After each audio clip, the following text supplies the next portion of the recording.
Selamat pagi pemirsa, perjalanan dinas adalah hal yang dinantikan bagi sebagian pekerja. Pasalnya perjalanan dinas bisa menjadi momentum untuk rehat atau healing di sela-sela pekerjaan. Selain itu perjalanan di dinas tentu akan memberikan nilai tambah secara ekonomi bagi pekerja karena mendapatkan honor untuk bekerja di luar kota atau di luar negeri. Sayangnya ada saja orang yang berpola pikir koruptif yang memanfaatkan momentum itu untuk memperkaya diri sendiri. Nilai rupiahnya mungkin tidak terlalu bombastis, tapi bisa dilakukan berulang kali. Bagi aparatur sipil negara, besar atau kecilnya jumlah biaya perjalanan dinas yang diakal-akali itu tetaplah disebut korupsi. Pemirsa, inilah editorial Media Indonesia di seri ini Rabu 12 Juni 2024 dengan tema Main Culas di Perjalanan Dinas bersama saya Leonard Samosir.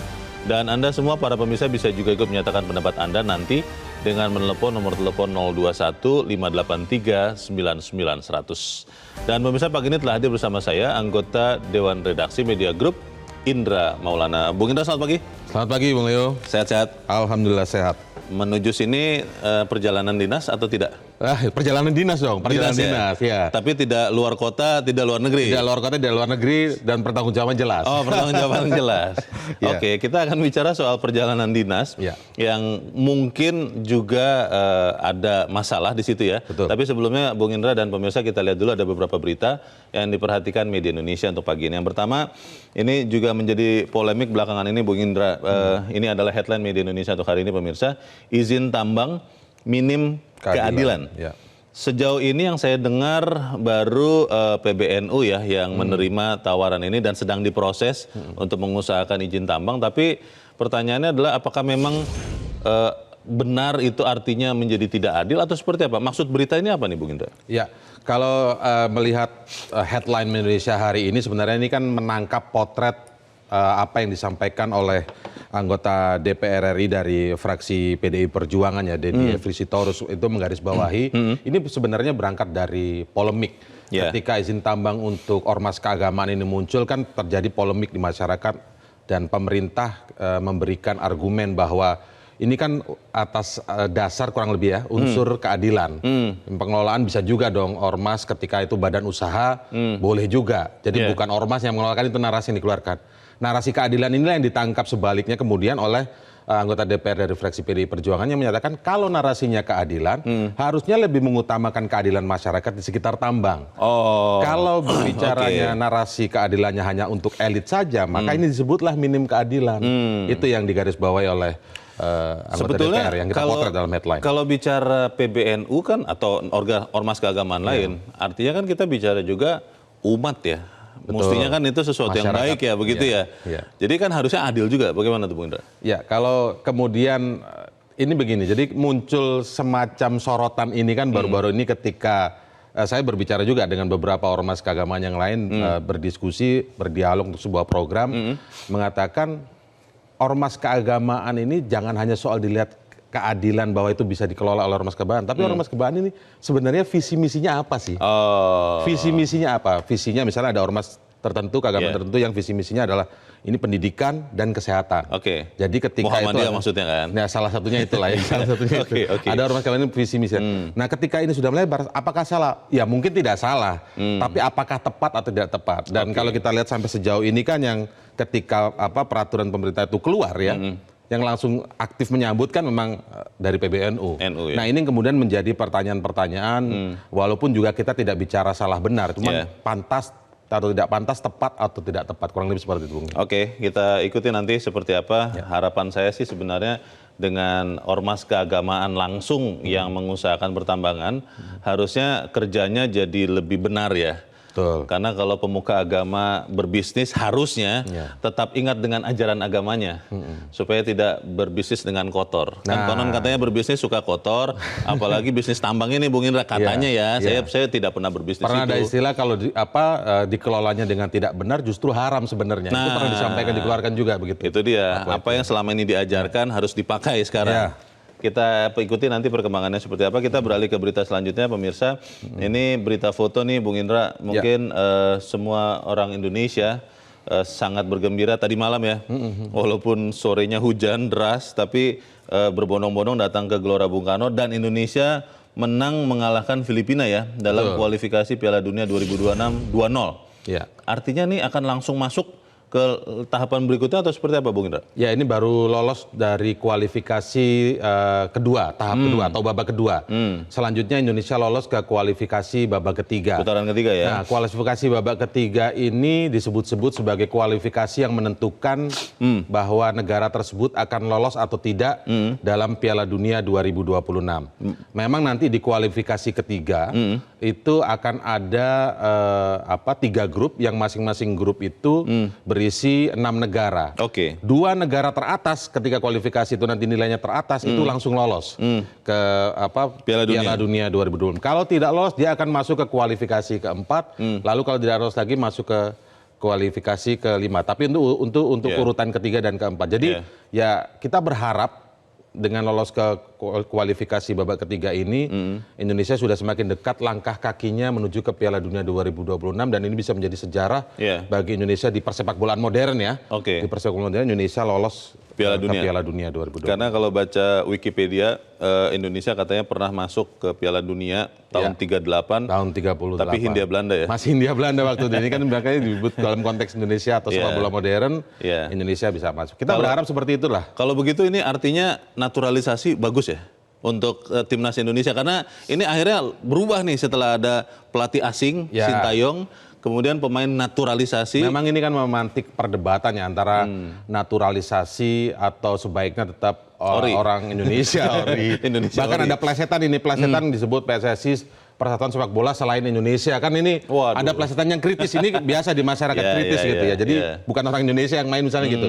Tapi yang kita butuhkan sekarang adalah prestasi. Semoga ini memotivasi ke selanjutnya bagi generasi-generasi penerus sepak bola di Indonesia. Supaya pemain naturalisasi juga menularkan ilmunya ya bagi para pemain Indonesia. Pokoknya nggak sampai terlanjur terlena dengan iklan-iklan TV gitu loh. Oh ada ya? Nanti jadi menurun nanti. Ini kita sedang meminum kopi tapi mungkin bukan kopi yang diiklankan itu ya. Baik, kita ke berita selanjutnya pemirsa di halaman 2. Ini juga menjadi pembicaraan menjelang Agustusan ini Bung Indra. Ibu kota negara nihil secara fisik. Maksudnya apa ini nihil secara fisik Bung Indra? Ya memang kalau dari peraturan perundangan yang sudah dikeluarkan kan sekarang ibu kota negara memang ibu kota Nusantara ya.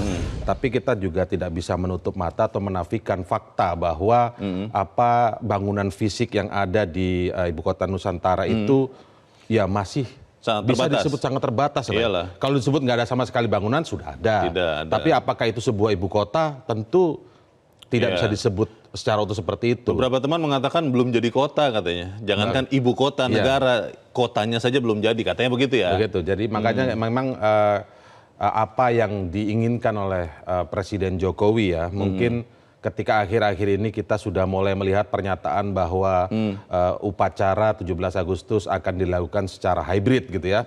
Satu ada di ibu kota Nusantara dan kemudian ada di Istana Jakarta begitu ya.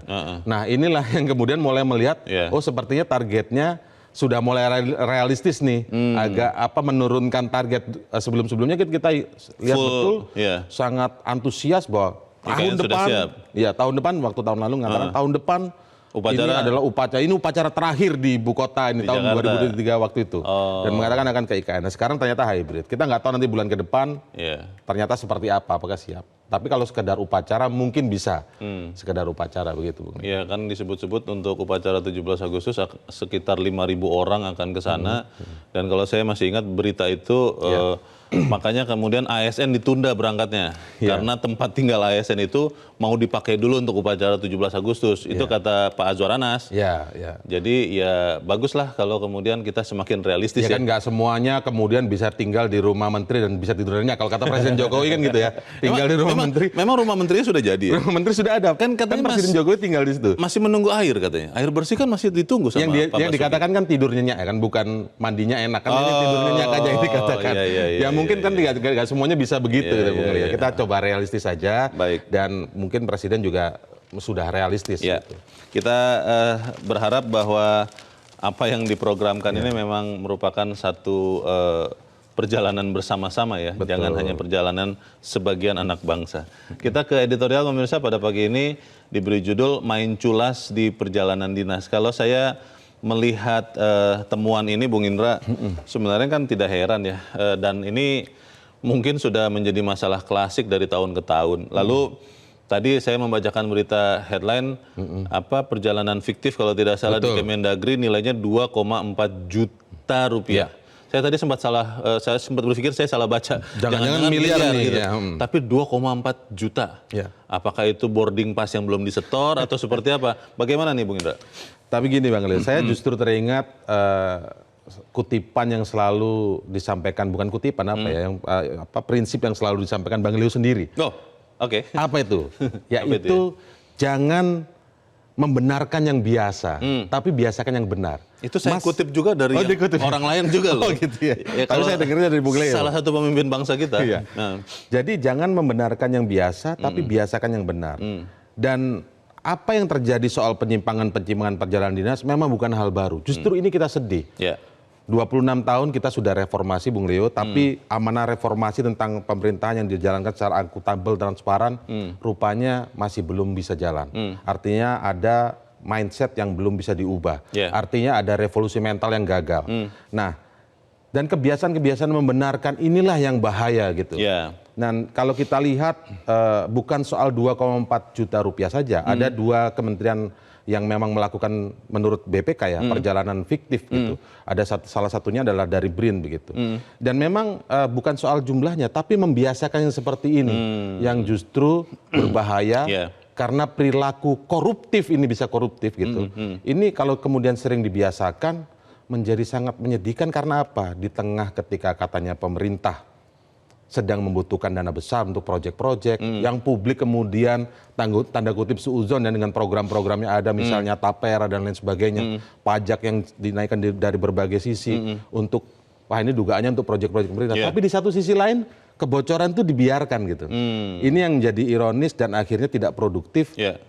Ya kita khawatir mungkin Indonesia tidak akan Indonesia emas 2045. Tapi Indonesia cemas jadinya. Kalau seperti ini Indonesia cemas, dibiarkan saja begitu. Pertanyaan besar saya adalah begini Bung Indra, saya masih belum lupa ada sekian bulan atau tahun yang lalu waktunya sudah lupa tapi masalahnya masih ingat. Ada dugaan 349 triliun di Kementerian Keuangan. Tapi kan sekarang kita tidak tahu ujungnya seperti apa. Apa jangan-jangan temuan BPK ini begitu heboh sekarang, ujungnya juga tidak ada. Tapi kita akan bahas itu ya Bung Indra dan pemirsa. Nilai editorial Media Indonesia untuk hari ini, Rabu 12 Juni 2024, main culas di perjalanan dinas.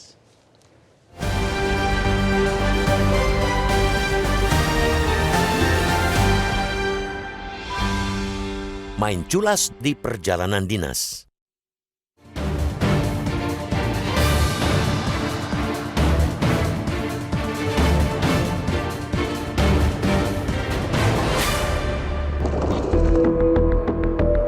Perjalanan dinas adalah hal yang dinantikan bagi sebagian pekerja. Pasalnya, perjalanan dinas bisa menjadi momentum untuk rehat atau healing di sela-sela pekerjaan. Apalagi kalau lokasi dinas berlangsung di luar kota yang eksotis dan belum pernah dikunjungi. Selain itu, perjalanan dinas tentu akan memberikan nilai tambah secara ekonomi bagi pekerja karena mendapatkan honor untuk bekerja di luar kota atau luar negeri. Para pekerja bisa mendapatkan beberapa keuntungan. Pertama, dari sisi pengeluaran, karena untuk perjalanan ditanggung kantor. Kedua, dari sisi pemasukan, mendapatkan uang saku. Sayangnya, ada saja orang berpola pikir koruptif yang memanfaatkan momentum tersebut untuk memperkaya diri sendiri. Nilai rupiahnya mungkin tidak terlalu bombastis, tapi bisa dilakukan berulang kali. Bagi aparat sipil negara, besar atau kecilnya jumlah biaya perjalanan dinas yang diakal-akali tetaplah disebut korupsi. Itu tetaplah penyakit yang bila didiamkan akan menjadi pembenaran. Seperti temuan Badan Pemeriksa Keuangan atau BPK yang kembali mendapati penyimpangan belanja perjalanan Dinas Pegawai Negeri Sipil atau PNS sebesar 39,26 miliar rupiah pada 2023. Jumlah itu didapat dari 46 kementerian dan lembaga atau KL.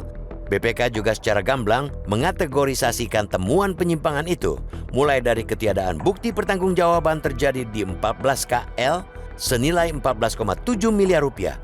Ketidaksesuaian ketentuan dalam belanja perjalanan dinas terjadi di 38 KL, senilai 19,6 miliar, perjalanan dinas fiktif terjadi di 2 KL nilai 9,3 juta rupiah, dan permasalahan lainnya di 23 KL senilai 4,8 miliar. Untuk yang perjalanan dinas fiktif berlangsung di Badan Riset dan Inovasi Nasional atau BRIN dan Kementerian Dalam Negeri atau Kemendagri. Temuan itu tentu sangat mempermudah aparat penegak hukum untuk menindaklanjutinya. Pidanakan saja aparat birokrasi nakal dan hendak mempermainkan keuangan negara demi pribadi mereka. Di sisi lain, temuan BPK itu juga menjadi sebuah ironi. BPK bukan baru kali ini mendapati temuan penyimpangan perjalanan dinas. Upaya menilap duit perjalanan dinas seakan selalu berulang dari era ke era. Lembaga auditor negara sudah bolak-balik mendapati permainan di seputar perjalanan dinas itu. Pelakunya juga beragam, mulai dari jajaran birokrat karir, anggota legislatif, hingga mantan menteri. Modus mereka juga 11-12 alias mirip-mirip, yakni membuat perjalanan dinas fiktif atau peserta fiktif perjalanan dinas. Sehingga entah kegiatan atau pesertanya yang gaib, asal ada laporan, semua beres. Secara sistematis, para pelaku juga mempersiapkan perlengkapan yang dibutuhkan, baik itu nota dinas, surat perintah dinas, kwitansi, nota pencairan perjalanan dinas, tiket transportasi, dan tagihan pembayaran hotel. Dari berbagai kasus, permainan ini melibatkan beberapa orang di struktur birokrasi dan bawahanlah yang biasa mempersiapkan berbagai hal itu. Mereka seakan tidak berdaya menghadapi keinginan atasan, bahkan sampai mengalahkan prinsip kepatuhan atas hukum. Para bawahan seakan berupaya memenuhi keinginan dan arahan pimpinannya meski tahu salah dan melanggar hukum. Maka birokrasi kita pun belum beranjak dari watak patrimonial, yakni serupa dengan lembaga perkaulaan. Hubungan mereka adalah antara gusti dan kaula. Bila terjadi korupsi di jajaran atasan, akan menjalar dan melibatkan sampai bawahan. Dengan kata lain, korupsi beramai-ramai. Dalam menangani korupsi massal, publik tinggal berharap pada kerja aparat penegak hukum. Masyarakat tidak mempersoalkan apakah ditangani kepolisian, kejaksaan, ataupun Komisi Pemberantasan Korupsi atau KPK. Nilai penyimpangan juga jangan dibandingkan dengan anggaran perjalanan dinas. Jangan sampai terjadi pembiaran, karena nilai penyimpangannya terkesan kecil secara presentase. Sekecil apapun yang disimpangkan adalah uang negara. Uang yang dikumpulkan dari rakyat juga. Di negara yang bersih dari korupsi, tidak ada toleransi perilaku korup berdasarkan besar kecilnya uang negara yang ditilep. Penegak hukum juga jangan sekadar menunggu bola memantul. Kini, aparat hukumlah yang menjadi kunci. Apalagi temuan BPK diyakini hanyalah fenomena gunung es. Masih banyak kejadian yang belum terungkap. Jangan cuma menjadikan jargon birokrasi bersih, sekadar slogan. Jadikan ia hidup dalam kenyataan.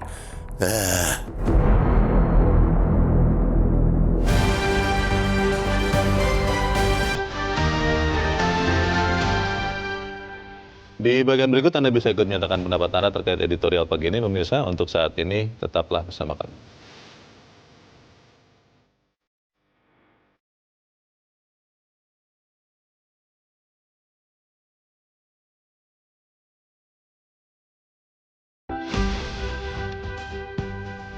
Terima kasih pemirsa, Anda masih bersama kami di Editorial Media Indonesia. Dan sebelum kita lanjutkan diskusi kita, Bung Indra, kita akan bertanya juga. Saat ini kita sudah tersambung lewat saluran telepon dengan Koordinator Masyarakat Anti Korupsi Indonesia, MAKI, sering disingkat Boyamin Saiman. Mas Boyamin, selamat pagi.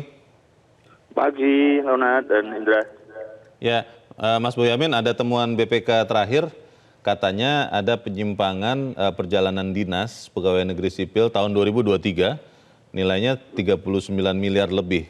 Kalau Anda melihat ini bukan hal yang baru kan ya Mas Boyamin ya. Kalau itu sebetulnya memang penyimpangan karena kemungkinan adalah dicuri begitu, atau memang ada administrasi yang belum selesai Mas Boyamin? Ya kalau sudah temuan BPK itu ya tanda kutip dicuri. Karena pemeriksaan itu level pemeriksaan rutin itu biasanya, dan saya tahu persis itu diklarifikasi juga gitu. Oh ini kok ini ada ini gimana pertanggungjawabanmu? Oh belum ketemu kwitansinya, dicari kwitansinya ketemu. Atau Yeah. ada kwitansinya tapi dilacak ke tempat pembayaran itu tidak ada, berarti fiktif. Di mana ini gitu loh. Jadi ada konsolidasi di antara auditor dengan yang objeknya gitu. Nah, tapi kalau sudah muncul di temuan itu sudah fit gitu bahwa itu memang ada tanda kutip pencurian tadi gitu. Ya. Ini Jadi kalau kita lihat ya. Silakan Mas. Misalnya itu belum ketemu, misalnya pembayaran apa, misalnya ke-screenshot kwitansinya, kan bisa minta lagi kepada dulu yang penjualnya, misalnya beli kertas misalnya, dan penjualnya merasa juga memang dulu dibeli, diterbitkan kwitansi baru dan bertanggung jawab surat pernyataan memang dulu beli, selesai, berarti artinya membeli kertas beneran gitu. Jadi itu ada kesempatan itu 3 bulan untuk menyelesaikan hal-hal yang kurang-kurang itu. Gitu. Nah, kalau Anda melihat Anda mengatakan Mas Boyamin bahwa kalau BPK berarti kemungkinan memang uangnya hilang ya atau tercuri ya. Tapi ini kalau kita lihat kan 39 miliar di 46 kementerian lembaga. Lalu kalau kita lihat ada angkanya itu tidak ada bukti pertanggungjawaban di 14 KL, 14 miliar lebih. Ketidaksesuaian ketentuan dalam belanja dinas itu 38 KL, 19 miliar lebih. Perjalanan dinas fiktif di 2 KL 9,3 juta. Ini angka juta ini atau besaran juta ini membuat saya jadi berpikir ini memang benar-benar dicuri atau memang administrasinya yang memang belum selesai saja, Mas Boyamin. Bagaimana, Mas? Saya tetap ada posisi dugaan dicuri. Kalau administrasi belum selesai itu masih bisa dikonsolidasikan, bahkan di level mereka aja dikasih draft laporan misalnya, ini ada gitu. Padahal sebelumnya ada 3 bulanan pemeriksaan untuk konsolidasi dan kemudian ada draft gitu. Nah, kalau itu pengertiannya itu kan gini, BPK juga kadang-kadang tegas juga gitu. Kita ini kan sistem anggaran kita kan berbasis kinerja. Itu kan ada perencanaan, ada pelaksanaan, ada pertanggungjawaban. Itu dianggap benar. Mana ada kemudian suatu kegiatan kok kemudian tidak ada perencanaan, misalnya mendadak. Tapi kan tetap diadministrasikan mendadak itu karena apa? Itu diperbolehkan, misalnya membangun lagi bencana alam, jembatan roboh misalnya. Kan tetap ada proses administrasi saat itu, karena ini bencana alam tidak perlu tender, tapi penunjukannya kan ada siapa yang berpengalaman di situ, kan gitu. Nah ini kalau ini kan rata-rata perjalanan dinas itu kan gampang aja, misalnya kunjungan kerja ke Medan misalnya, hotelnya, pesawatnya, kan semua apalagi zaman sekarang berbasis teknologi. Kalau toh Anda kwitansi hilang kan bisa kita cetak lagi, misalnya di Traveloka, di Kemkom misalnya pesennya, atau hotelnya gitu. Semua bisa dicetak ulang kok. Kalau betul-betul nggak ada itu berarti ya memang niat sudah pada posisi tanda kutip mohon maaf maling. Gitu. Mas Boyamin, kalau begini ya temuan BPK, kalau itu memang sepenuhnya benar bahwa uang ini fiktif, artinya dicuri, berarti fungsi Inspektorat Jenderal di sekian KL ini belum efektif dong ya? Ya sebenarnya kadang-kadang mereka juga menemukan, BPKP kadang-kadang juga menemukan, BPK juga menemukan. Padahal mereka ini random gitu, tapi memang mohon maaf ya, konsep dasar birokrasi itu, yaitu tadi berusaha mencari sesuatu yang bisa dikantongi gitu. Nah, variasi-variasi itulah diskon. Kita udah sejak zaman Orde Baru itu, Leonard. Misalnya hotel kita kunjungan kerja 4 hari, terus ternyata hanya 3 hari atau 4 hari tapi ditulis 5 hari, sehingga gitu kan yang peluang. sangat atau kerjasama dengan hotelnya. Dibuat harganya ada diskon tapi diskonnya masuk kantong, kan gitu, kickback gitu. Pertanyaan itu yang masih berlaku gitu. Baik, pertanyaan terakhir dan pertanyaan besar saya Mas Boyamin adalah apakah kemudian temuan BPK ini akan membuat perubahan ya? Karena ada sekian kasus yang lain, tadi saya sempat bilang ke Bung Indra 349 triliun tempo hari itu katanya ada di Kementerian Keuangan atau ada di beberapa kementerian lembaga lain, kita tidak tahu ujungnya. Kita tidak tahu bahwa memang uang itu akhirnya bisa dikembalikan ke negara, misal begitu. Mungkin tidak itu terjadi, Mas Boyamin? Super pesimis kalau ini akan membuat perbaikan-perbaikan. Karena tata kelola pemerintahan kita memang betul-betul masih buruk gitu. Sementara pencegahan korupsi itu kan ketika tata kelola pemerintahan yang baik, orang mau nyuri aja nggak bisa, mitigasinya ada.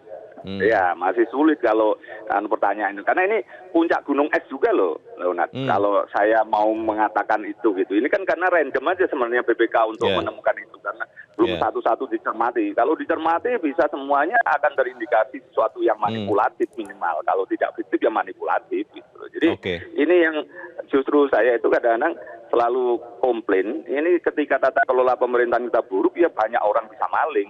Tapi kalau tata kelola pemerintahan baik dan Yeah. itu sudah dimitigasi, pencegahannya seperti apa, buat sistem Yeah. anggaran berbasis kinerja itu jelas, itu orang akan nyuri itu juga susah gitu loh Yeah. sebenarnya. Nah ini yang perlu jadi apa istilahnya evaluasi kita bersama, kita masih buruk di tata Baik. kelola pemerintahan sehingga terlalu mudah orang untuk nyuri. Ya.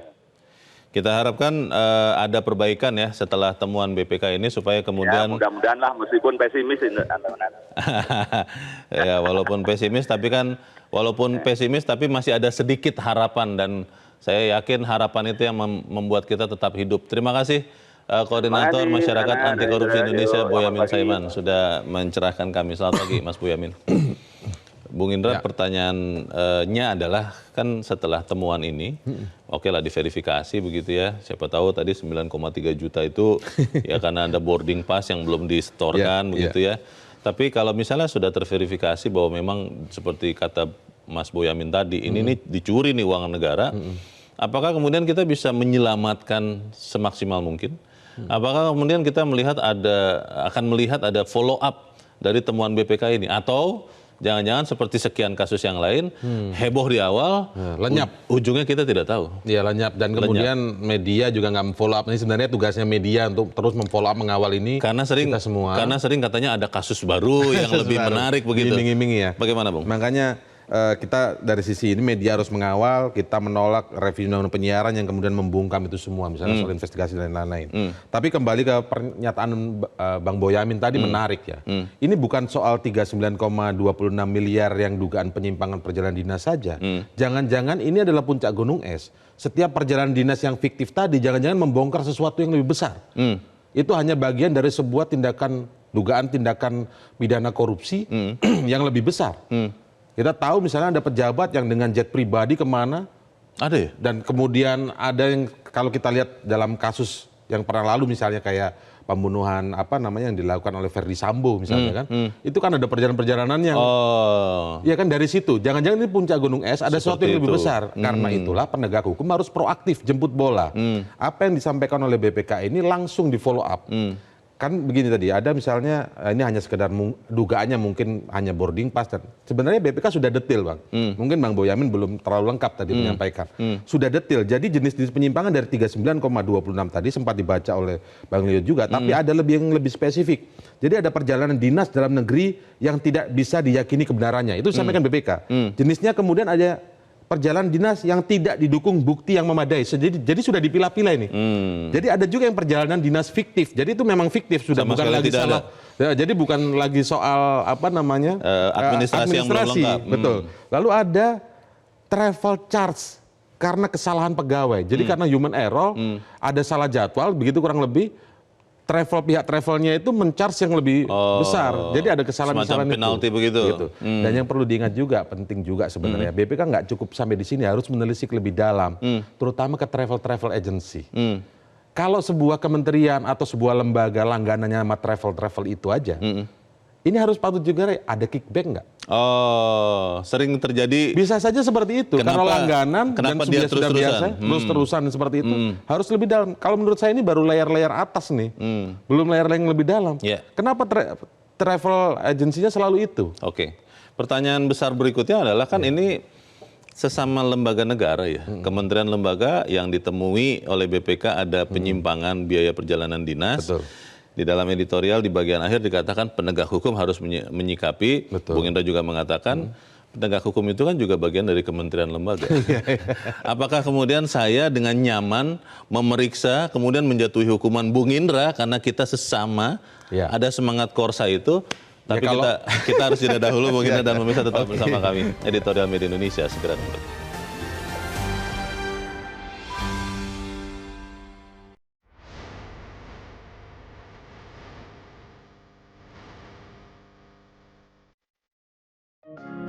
Media Indonesia mengajak Anda untuk mengakses fitur premium e-paper. Dengan sajian konten berbasis intelektual dan meneguhkan kebangsaan, Media Indonesia tampil dengan lebih dinamis melalui e-paper Media Indonesia yang dapat Anda akses kapan saja, di mana saja. Caranya mudah, download aplikasi Media Indonesia di Android atau ketik link e-paper.mediaindonesia.com atau bisa scan QR Code pada layar kaca Anda.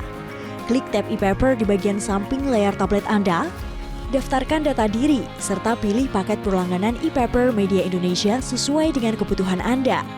Nikmati juga bonus spesial tambahan 4 halaman rubrik fokus setiap hari. Semua bisa Anda dapatkan hanya di e-paper Media Indonesia. Untuk informasi lebih lanjut, hubungi customer service di nomor 0811 1201 2018 atau kunjungi media sosial @Media Indonesia. Media Indonesia, referensi bangsa.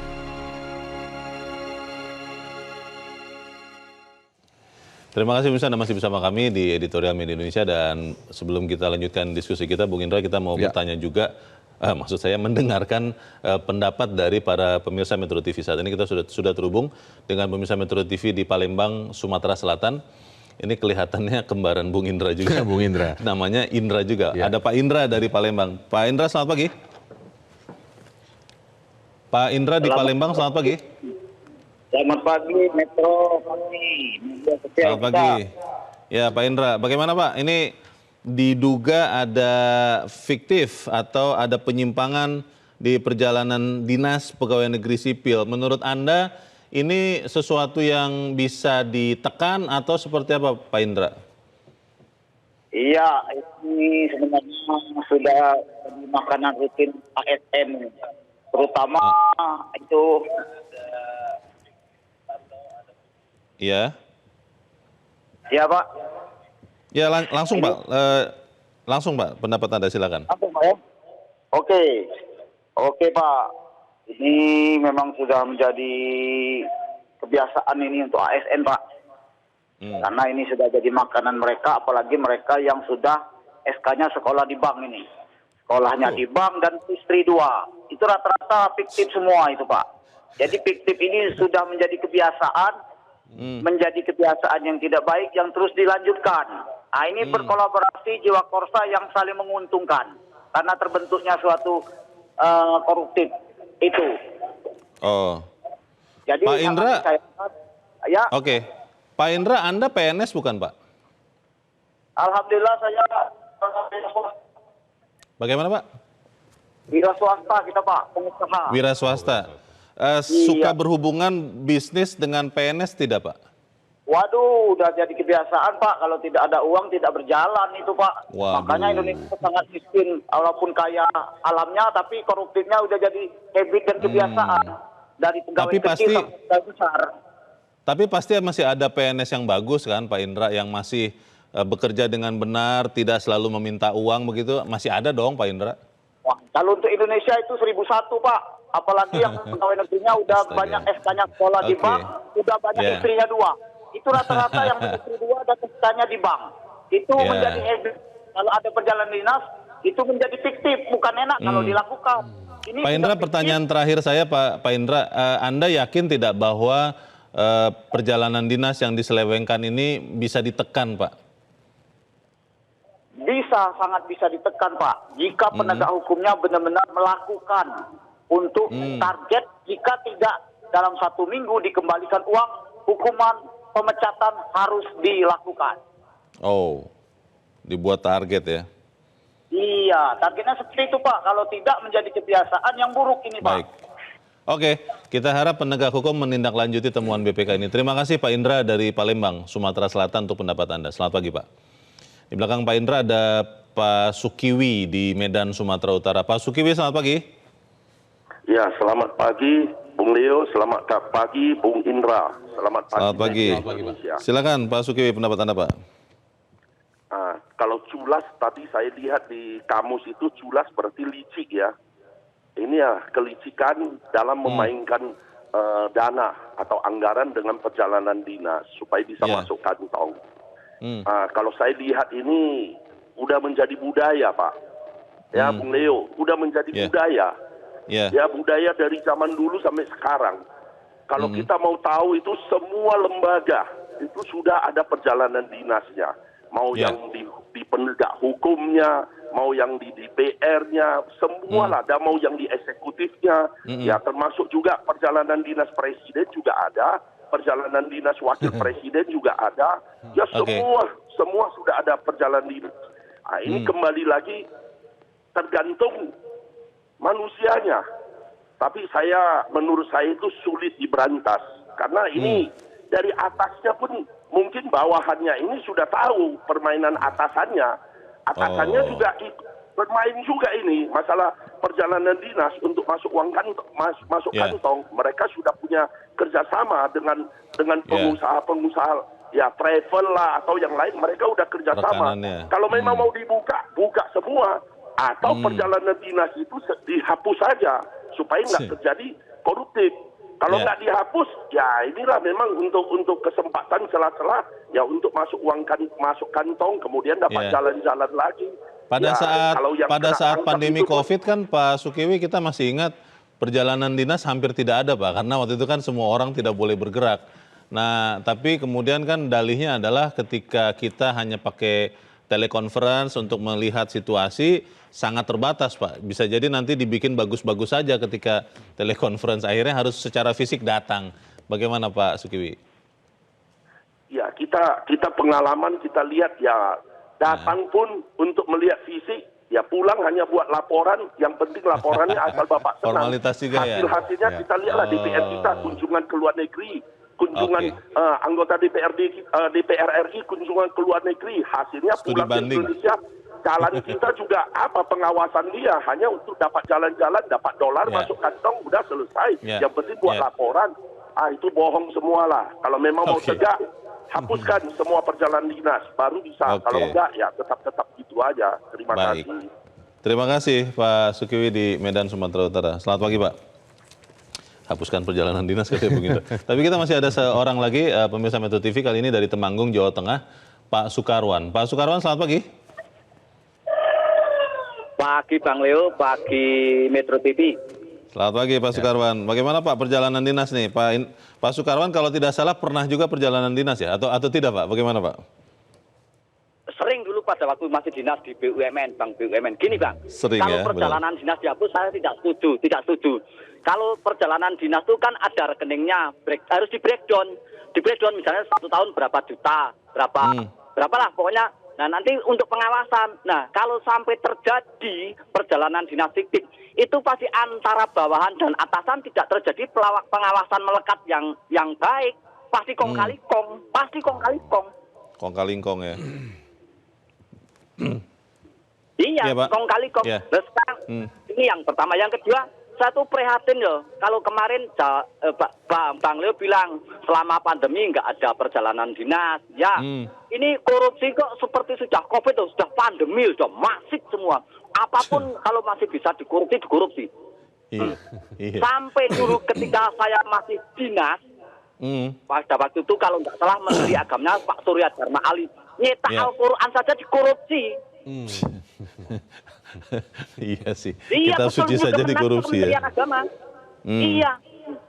Terus gini Bang, makanya ya mohon maaf, saya Muslim.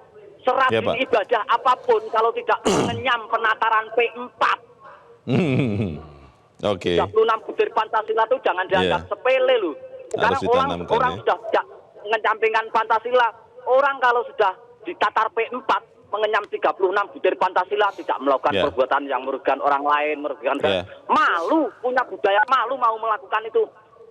Mohon maaf, yang korupsi itu kalau Muslim kan percaya bahwa pundak kiri kanan ada malaikat raqib atid, katanya nyatet. Kok nggak takut? mungkin harus disumpah pocong atau bagaimana gitu mungkin Pak Sukarwan. Oke, Pak, terakhir Pak, menurut Anda Pak Sukarwan, temuan BPK ini bisa membuat perubahan, bisa menekan perjalanan dinas yang menyimpang ini, atau ya ini hanya sekedar juga menjalankan formalitas tugas BPK? Bagaimana Pak Sukarwan? Saya yakin kalau BPK itu kan lembaga independen bisa Pak. Begini, ini masalah korupsi perjalanan dinas bukan masalah besar kecilnya. Kalau 39 miliar itu ibarat orang makan di rumah makan Padang pakai rendang, selilit gigi dibanding korupsi yang timah 300 triliun dan lain-lain. Tapi bukan masalah besar kecilnya, harus diberantas tuntas, harus selidiki. Korupsinya ya. Terutama di ini Kementerian Dalam Negeri kan terlibat. Ini Pak Tito Karnavian ini harus segera bina-bina anak buahnya. Oke. Baik, kita harap apa yang kita bicarakan ini tentunya membuat atau menyumbangkan ke perubahan untuk kebaikan. Pak Soekarwan, terima kasih sudah berpendapat dari Temanggung, Jawa Tengah. Selamat pagi, Pak. Tadi Bung Indra siapa ya yang pertama mengatakan ya perjalanan dinas harus dihapus. Wah, ini ekstrim juga ya. Pertanyaannya adalah apakah itu bisa dilakukan atau seperti apa, tapi kita harus jeda dulu. Pemirsa tetap bersama kami, Editorial Media Indonesia segera kembali.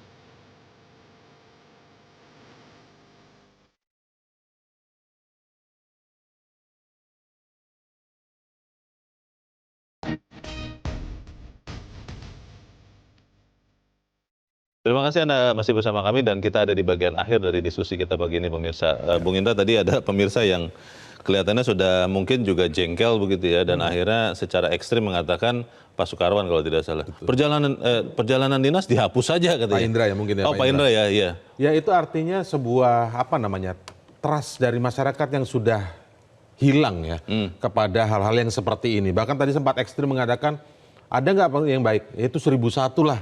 Itu kan sudah dan sering berhubungan dengan yang disebutkan tadi ASN atau PNS lah begitu ya. Nah ini kan memang yang harus kita cegah bersama tidak terulang. Memang sering berulang tapi kita nggak boleh lelah untuk terus mengingatkan ini. Dan terutama tadi ada yang menyebutkan dari salah satu penelpon cepat harus dikembalikan, kalau nggak dikembalikan dipecat. Itu nggak berhenti di soal pecat, itu masuk pidana. Bahkan saat mengembalikan pun itu tindak pidananya nggak hilang. Tidak hilang. Makanya kita harap penegak hukum ini harus proaktif menjemput bola data yang dikeluarkan oleh BPK ini. Pasti BPK kan bukan dugaan-dugaan saja, ini sudah detail datanya. Spesifikasinya sudah jelas, dibagi per klaster begitu. Dan kita jangan lupa, dalam Undang-Undang tentang Tindak Pidana Pemberantasan Korupsi, Undang-Undang 3199 pasal 4 itu menyebutkan, ketika ada kerugian negara atau kerugian perekonomian negara, maka tindak pidana itu tidak hilang walaupun itu dikembalikan. Itu sudah ada pasal jelasnya. Nah ini nggak main-main nih. Tapi kan banyak peristiwa yang setelah dikembalikan kemudian tidak lagi jadi tersangka atau tidak diproses. Banyak sekali hal-hal. Yang terbaru ada loh, belum lama. Ya. Banyak hal-hal yang sering terjadi tidak sesuai dengan peraturan. Inilah yang terus kita suarakan melalui editorial yang selalu disuarakan oleh Bung Leo ini. Pertanyaan berikutnya adalah setelah BPK menemukan dugaan 39 miliar ini, penyimpangan ya, apakah kemudian penegak hukum benar-benar akan memfollow up, menindaklanjuti? Karena tadi seperti di segmen yang lalu, kan semangat Korsa itu kuat. Jangan-jangan kemudian ya hanya performance saja, kita akan tetapkan 1-2 orang ya sebagai tersangka atau apa, lalu setelah itu ya lewat saja. Lalu business as usual, ya ini kalau ada kesempatan. Terus menemukan lagi gitu ya. Iya, dan itu adalah bagian dari prestasi BPK berikut begitu. Bagaimana Bung Indra? Ya kadang malah lebih ekstrim, ada yang kemudian bisa membawa apakah BPK-nya sendiri pasti bersih. Itu kan kalau sempat disinggung tadi di Oli kan ada juga salah satu oknum BPK yang pernah terlibat ini. Nah ya nggak hanya BPK, KPK juga ada oknumnya, bahkan pimpinannya sekarang tersangka begitu kan. Nah kayak gitu-gitu nih, kalau kita bicara ke sana kenyataan seperti itu memang ada. Tapi di sisi kita ingin menegakkan kebenaran, menegakkan keadilan, membenarkan yang biasa, itu tidak boleh, tapi membiasakan yang benar. Harus benar dulu. Ya harus benar, maka ya kita nggak boleh lelah memang Bung Leo. Kalau kita melihat perjalanan dinas ini, saya merefer kepada sekian pemerintahan daerah yang melaksanakan elektronik sistem. Ada e-procurement, ada yang lain-lain. Tapi itu kan kalau perjalanan dinas kelihatannya tidak serigid itu ya. Artinya kan manusianya itu yang menentukan. Apakah tadi salah satu pemirsa mengatakan, secara tidak langsung mengatakan mentalnya memang mental korup. Kalau ada peluang seperti itu, apa memang semua atau kebanyakan PNS seperti itu? Saya sih masih meyakini masih banyak PNS yang jujur, Bung Indra. Bagaimana? 39,26 miliar ini kan yang detail yang bisa dikoreksi dan tidak sesuai sistem. Tapi belum tentu yang sudah sesuai sistem ada surat-surat menyuratnya, dokumennya. Jangan-jangan dokumen abal-abal juga nih. Oh. Bisa juga. Kalau mentalnya koruptif. Oke. Ini kan baru temuan-temuan yang memang mudah ditemukan saja nih. Dengan layar sebagai BPK, sebagai auditor negara gitu kan. Tapi kalau sudah terbiasa dari atasan bawahan misalnya, memang sudah sering kong kali kong tadi bahasanya pemirsa kita. Jangan-jangan dokumen itu bisa dipalsukan. Sudah ada template-nya, sudah ada biasa siapa yang memalsukannya. Permainannya dengan oknum di dalam yang auditor sendiri dugaannya bisa seperti itu. Tapi kita mungkin bisa beranjak dari 39 miliar dulu ya. Bahwa setelah ini kita harap ada follow up. Betul. Supaya kemudian tidak seperti sekian peristiwa yang lain. Kita nantikan Bung Leo. Sekian triliun, ratus triliun, tapi ujung-ujungnya sudah lupa tuh. Apalagi kalau misalnya ada soal politis di belakangnya gitu ya. Nah itu dia. Baik, kita harap apa yang kita bicarakan di sini bisa memberikan sumbangan bagi perbaikan mekanisme perjalanan dinas. Bung Indra Maulana, terima kasih. Terima kasih Bung sudah Leo. di tempat ini. Selamat pagi. Selamat pagi Bung. Pemirsa penegak hukum, kita harap jangan sekedar menunggu bola memantul. Kini aparat hukum yang menjadi kunci. Apalagi temuan BPK ini diyakini hanya fenomena gunung es. Masih banyak kejadian yang belum terungkap. Jangan cuma menjadikan jargon birokrasi bersih, sekedar kata-kata. Jadikanlah itu hidup dalam kenyataan. Saya Leona Samusi berterima kasih. Anda sudah menyimak editorial Media Indonesia untuk pagi ini. Terus jaga kesehatan Anda, terus jaga nurani Anda. Selamat pagi, sampai jumpa.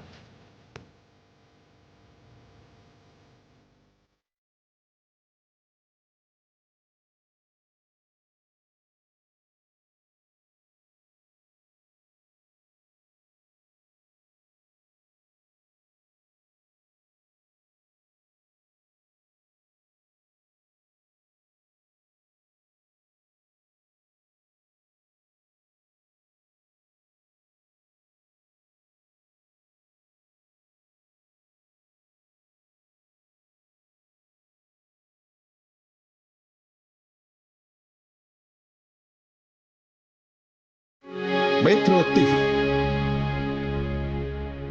Jelajahi cara baru mendapatkan informasi. Download Metro TV Extend sekarang.